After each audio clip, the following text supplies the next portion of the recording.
We've brought you stories over the past several weeks on how schools are adapting to changing admissions policies. Tonight, we focus on a college that's thinking differently about who's admitted and their family income level. Special correspondent Hari Srinivasan reports on a school in Berea, Kentucky, where tuition is free. It's for our series, Rethinking College. These students are weaving, woodworking, and making brooms. It's part of Berea College's labor program, something every student must participate in. So we're expected, part of our labor program is working 10 hours a week. The crafts are sold in local stores and online.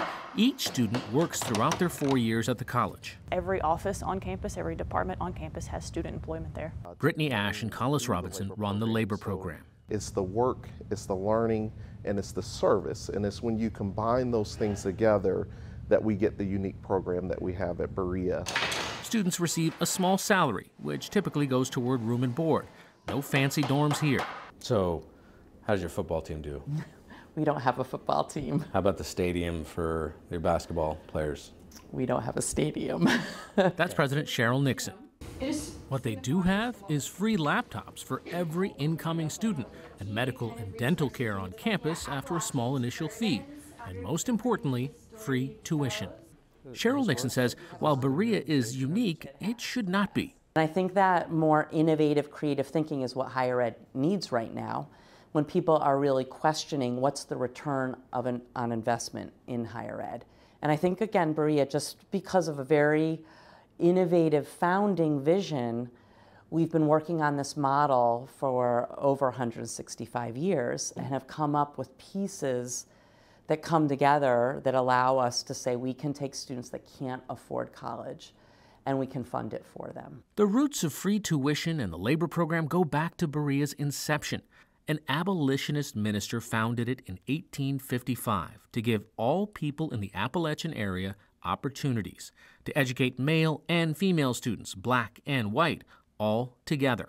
We're very lucky that we have a very, I would call it a courageous, brave history behind us. Pre-Civil War, when Kentucky was still a slave-owning state, that emerged and was successful and also said we need to serve students in the region. But in 1904, the school's integration was outlawed. We fought that battle all the way to the Supreme Court, and we lost. We had to remain segregated. Fortunately, when Brown versus Board of Education was won, we were able to reintegrate and then become what we are today, which is an integrated institution like much of higher ed. But higher ed costs money. Berea is able to offer an education without burdening students or their families with the costs. Our no tuition promise became our promise that you will have a 4-year job on campus, receive an income that will then, you can then use that to help defray your costs. So our students can graduate debt-free. What percentage of your students today are eligible for Pell Grants? It's like around 95%. In fact, Berea topped the list of the recent New York Times College Access Index, with the highest number of students receiving Pell Grants, which are federal grants earmarked for lower-income students. Is there a financial criteria of, before you even apply, to say you might be too rich to apply here? Absolutely. And we turn students away every year because their family's financial picture is greater than what we would consider eligible to attend Berea. Luke Hodson is the Associate Vice President of Admissions and a 2002 graduate. We see students every year who fall into our applicant pool, and we introduce the financial eligibility requirement. They become highly disappointed because they saw this as a great opportunity and great things to pursue, but financially we're not even going to be able to consider their application. But while an applicant's family income may be low, the student's grade point average may not. From a financial standpoint, the average income of our student bodies is $32,000 a year. From an academic standpoint, most of our students on average will have around a 3.5 high school GPA. Hodson says they also look for a candidate's grit. So grit is oftentimes a lot of the kind of academic readiness, the core about that student's ability to be successful in a rigorous academic setting that Berea offers. What kind of degrees do you offer? When you think of a small private institution like Berea, categorized as a liberal arts institution, you make the assumptions, well, they're not going to offer professional degrees like in nursing or business or computer science, but we do. But on the flip of that, you've got your traditional liberal arts, your languages. It also offers classes based on the region, like this one on healthcare in Appalachia. Today's lesson, cancer in the area.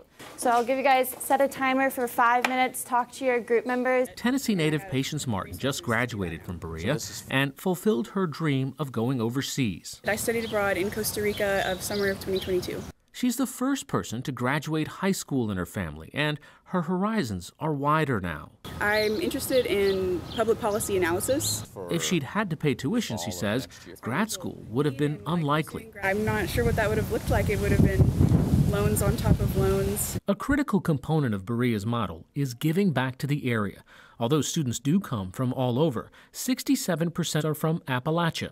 We have students working out in the community with some of the local schools. We have students working in nursing homes. The service piece is about serving the greater community, something bigger than you, if you will. But while there might be an emphasis on Berea honoring its ties to the region, Cheryl Nixon thinks the school can be an example for others around the country. I think that if higher ed could, again, be a bit courageous, a bit brave, it could take pieces of this model and replicate it. Again, looking at how it spends its endowment and putting more of that towards student care and student support. Support that helps students get an education in music or the arts or the sciences, all without going into debt.